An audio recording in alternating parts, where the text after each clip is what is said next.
টমেটোর পেঁয়াজা দারুণ একটি রেসিপি। এভারগ্রিন 757 চ্যানেলে আপনাদের স্বাগত। আজ টমেটোর পেঁয়াজা করব। ভিডিওটা সম্পূর্ণটা দেখার জন্য অনুরোধ রইল। Please like, share and subscribe please. এই সুন্দর রেসিপিটা করার জন্য কি করেছি চলুন দেখি। এর জন্য পাকা টমেটো নিয়েছি। পাকা টমেটো ভালো করে ধুয়ে এভাবে কেটে নিয়েছি বিচি ফেলে দিয়ে। কড়াই গরম করেছি, কড়াইতে অল্প তেল দিলাম। তেল গরম হয়েছে, এখন পেঁয়াজ কুচি তেলের মধ্যে দিয়ে দিলাম। পেঁয়াজ একটু বেশি দিয়েছি। পেঁয়াজ এখন নুন দিয়ে ভাজা করব, তাহলে পেঁয়াজ তাড়াতাড়ি ভাজা হয়ে যাবে, নরম হয়ে যাবে। পেঁয়াজ ভাজা করে নিচ্ছি, খুলে দিচ্ছি পেঁয়াজগুলি, তাহলে সুন্দরভাবে ভাজা হবে। পেঁয়াজ সুন্দরভাবে ভাজা হলেই টমেটোর পেঁয়াজাটা সুন্দর হবে, টেস্ট হবে। কাঁচা লঙ্কা কুচি দিয়ে দিলাম। আস্তে আস্তে পেঁয়াজ ভাজা হচ্ছে। পেঁয়াজ সুন্দর রং আসা পর্যন্ত ভাজা করেছি। এখন পাকা টমেটো দিয়ে দিলাম। পাকা টমেটোর পরিমাণ বুঝে নুন দিচ্ছি। নুনটা দিলে তাড়াতাড়ি নরম হবে।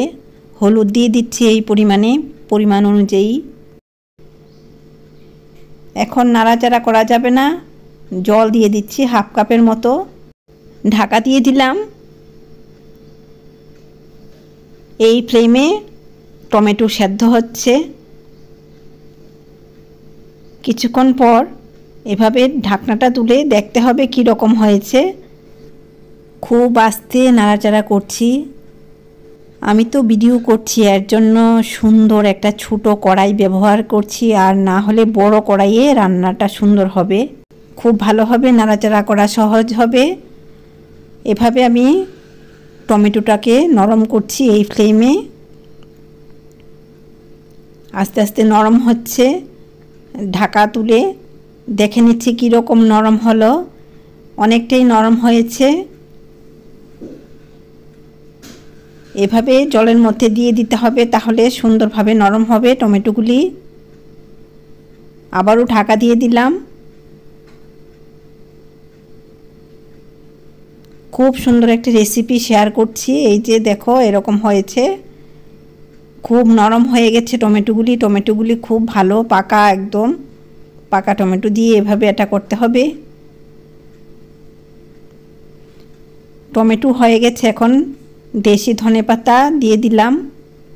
বিলেতি ধনেপাতাও দেওয়া যায়। ভালো লাগলে মোবাইলে লাইক করো, সাবস্ক্রাইব করো, বেল আইকনটা প্রেস করো, তাহলে নতুন রান্নার নোটিফিকেশন সবার আগে আপনার মোবাইলে পৌঁছে যাবে। মসুর ডাল আমি একটা রেসিপি করেছি মেথি ফোড়ন দিয়ে।